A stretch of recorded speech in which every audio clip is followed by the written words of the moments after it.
Thanks very much, Jerry. Welcome today to listen to the Hamelin Gold story.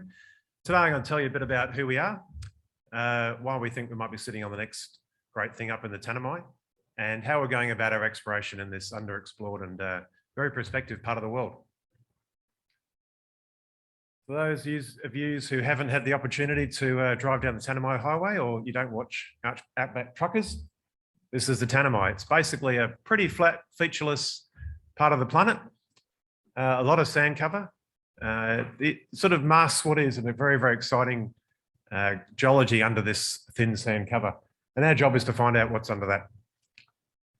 So today, talking about Hamelin, we listed less than a month ago following a $10 million IPO, very successfully run through Euros and Chieftain Securities.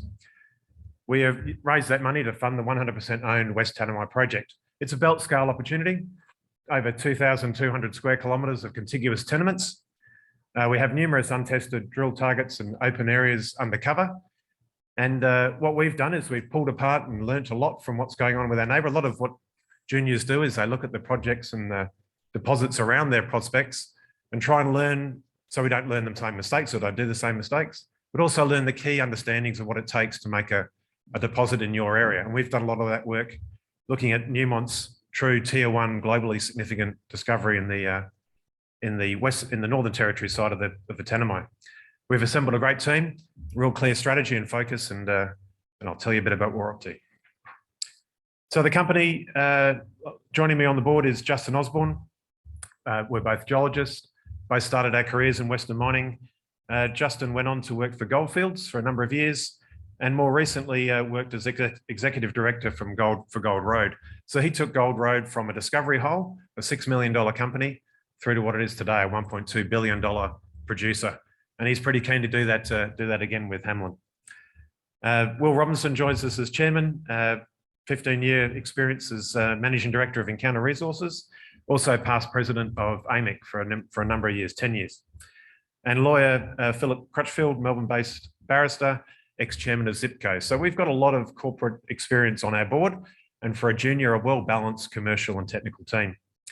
We, as we said, listed last month, $18 million company today, around about 9 million in the bank. So a good war chest to get stuck into the Tanami. And what we managed to do, which was really pleasing for me, well, I welcomed every single shareholder into the company. It was extremely pleasing to welcome both Goldfields and Silver Lake, two very respected gold producers who now hold 10% stakes inside Hamelin. So this is, scale up here is a bit of an issue. So you've got to sort of think about the sort of area we're working in. This is a map that covers 350 kilometres of strike. So that's Perth to Albany. And it's dominated by a handful of mining companies. From us here on the West Australian side of the border, the Newmont operations here, where they're collecting more ground, as you may have seen from the Prodigy announcement earlier this week. They dominate this eastern side of the Tanami. Prodigy hold the middle ground in between, with Northern Star exploring up in the north, and also holding the Coyote gold mine, which is under care and maintenance on the West Australian side. That Tanami Highway, just for interest's sake, running straight through the guts of the project. So just as a very quick snapshot, looking at the geology on the left and the gravity on the right, what you see is basically, whilst you can't cross that border at the moment, certainly the geology and the structures do. This is one major gold field from west to east. The geology on the West Australian side is exactly the same as the geology on the Northern Territory side. And as we can see from the, looking at the gravity, there is the major trans-Tanami origin dominates and controls the majority of gold mineralisation in the belt. So that trans-Tanami origin clearly rips through the border, and we control a good 100 strike kilometres of that corridor. One of the key stats which I find fascinating is that the Northern Territory has never beaten WA in anything. What they have beaten is in this Tanami, they hold 25 million ounces of gold on the Northern Territory side. On the West Australian side, we have less than 1 million. That's not a balance that makes sense in most orogenic gold systems. What we've got is a problem here, not because of the geology, not because of the structures, but it's basically the West Australian side of the Tanami is vastly underexplored. And that's where we see the great opportunity for new discoveries. So as I said before, you need to learn the lessons of the previous explorers around you, and no one's done a better job than Newmont up at Cali. The Dead Bullock Soak complex is an absolute giant. It's a tier 1 gold system in anyone's books. But the key things that we see there in the geology up to the top of the image is that the geology is, or the deposits are circulated and focused around a key geological antiform, where that antiform intersects a series or a swarm of structures. As we can see from the plan view below, it generates a series of flatly plunging shoots. And these shoots are made up of basically a series of high-grade, super high-grade, narrow veins that produce a broad mineable shoot. The actual deposit itself, whilst a lot of gold is visible there, generally produces around about a 5-gram product. When you look at this deposit over time, you see it started as a very, very small occurrence surface. As exploration has gone on and as they've really understood what's going on there, they've added millions of ounces per annum. This would be, in my opinion, one of Australia's greatest brownfields gold exploration stories there is. You hear a lot about Fosterville. Newmont don't do so many presentations and don't talk so much about it. But this operation, through its exploration success, has seen their all-in sustaining cost drop by 45% over the last 8 years. They've almost doubled production, up to 500,000 ounces per annum. It's now Newmont's lowest cost gold producer on the planet. This is a fantastic operation. If we could find half one of these, I'd go home pretty happy. They're currently looking at major expansion, putting down a major shaft, looking at 2040 production through to 2040. And if that does occur, this deposit is going to grow well above the 14 million ounces now.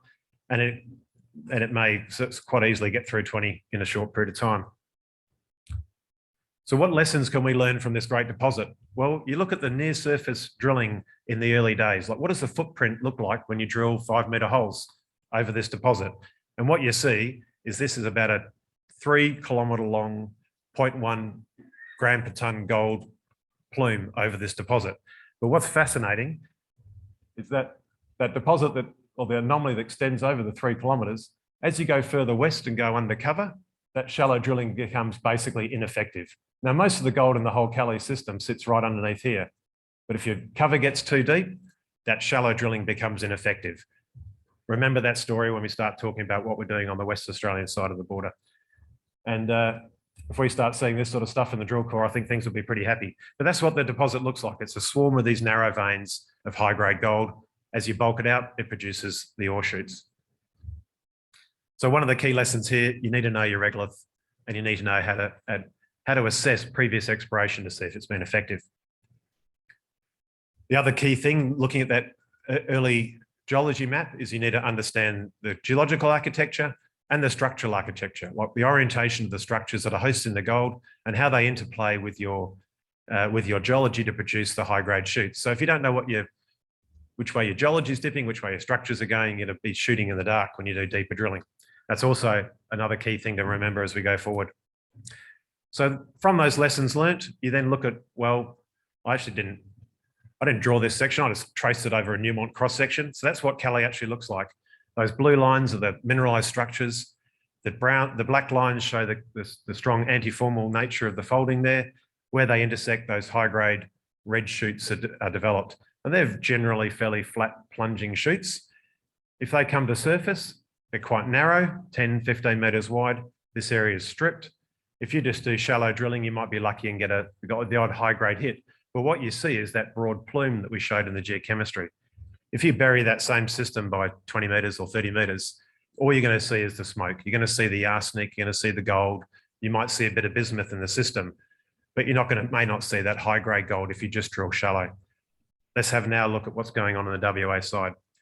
So our tenements, as I mentioned, cover over 100 strike kilometres of ground. That's a big project. We see it as the Tanami Highway there cutting through the guts of the project, the Coyote Gold Mine just to the north of us. These are 8 contiguous tenements that are all granted. This one granted about 48 hours before we lodged a prospectus, which was a real pain in the neck when you have to rewrite the solicitor's report.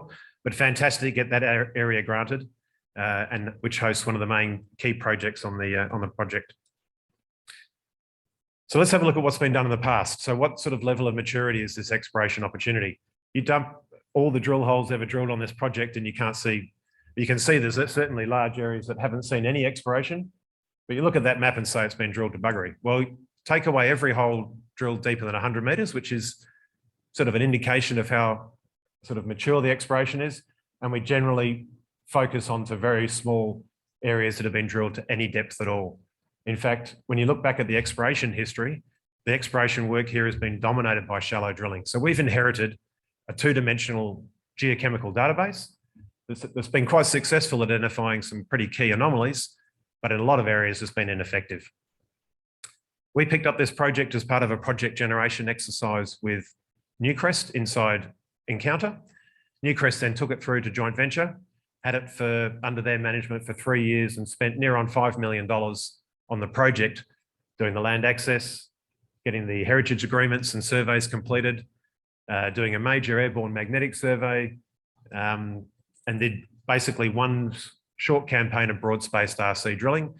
Their focus then went into the Havieron and Canadian projects of theirs, which they've been very successful on, but they handed the project back to us 100% and we own it without any, unencumbered with no royalties or anything. So 100% owned by Hamelin. So all they've done is put everything together, ready for us to get stuck into a major drill program. So when you look at the shallow drilling, what has it done for us? What has it shown us? Where it's been effective, it's very effective. So this is, again, a scale issue, but this is gold coloured, any hole drilled with greater than 0.1 gold, the same halo we looked at Cali. And you see there are major gold systems already outlined. That was, before I moved it, that is a 7 kilometre long gold anomaly there, which has never seen an orientated diamond drill hole, never seen any deep drilling deeper than a couple of 100 metres. What we also see here at Fremlin's, that's a 6 kilometre long, where magenta here is again above a gram per tonne gold inside the hole. So these are serious gold systems already identified. The one that I'm most fascinated by is this Hutch's Find anomaly. And when you remember back to Cali, as that anomaly ran into deeper cover, exactly the same thing has happened here at Hutch's Find, where the drilling basically the 5 metre deep drilling went into a 20 metre deep channel and basically stopped, and all the exploration went underneath the existing anomaly.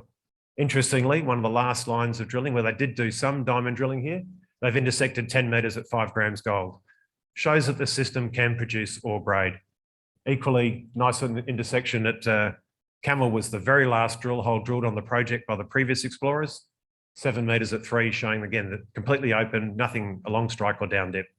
So we know that the big systems have been outlined by the shallow drilling, and we also know that there's high grade gold under some of these anomalies.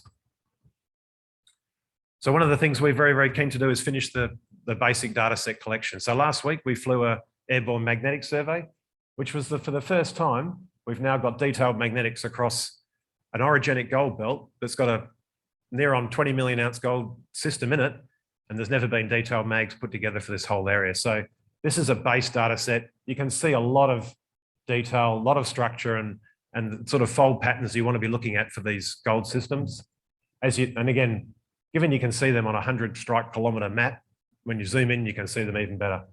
So we've just finished that work and we're very, very keen to start interpreting that when it finally gets delivered, and we'll be building up our project portfolio from there. So we've got a series of serious geochemical anomalies, some untested geophysical targets to test, as well as open high-grade gold, which we need to get stuck into. So basically, that's our work program. Our exploration strategy is to get that structural architecture sorted out, completely interpret the area. One of the things we're doing really early next year is diamond drilling to see if our actual structural interp and what we're thinking is actually real. Only 7 diamond drill holes extend over that entire area so far. This is an area that's more geological questions than we can do in a very short period of time, but we're certainly going to start with early diamond drilling to tick off some of those key questions. We're also trying to work out the regolith. Where has it been effective, the shallow drilling, and where it hasn't been? That's remote sensing and trying to apply some of these deeper seeking geochemical systems like the fine fraction soil geochemistry. So a busy summer period for us to pull apart all that data, complete the targeting and work together and build up our work program for the next 18 months. And then come the break of the season, we'll be doing an EIS co-funded diamond drill program, as I mentioned. And then we're into basically continuous drilling through autumn and winter, testing a series of these existing major targets, but also going to some of the areas that have never seen a drill hole. So a busy 2022 ahead of us. We think we've got the right people, great project, the real focus and the funding now in place to get stuck into this underexplored major gold province. So if you want to have a bit of Greenfields gold into your portfolio, have a look at Hamelin Gold, and I look forward to bringing you along on the journey. Thanks very much.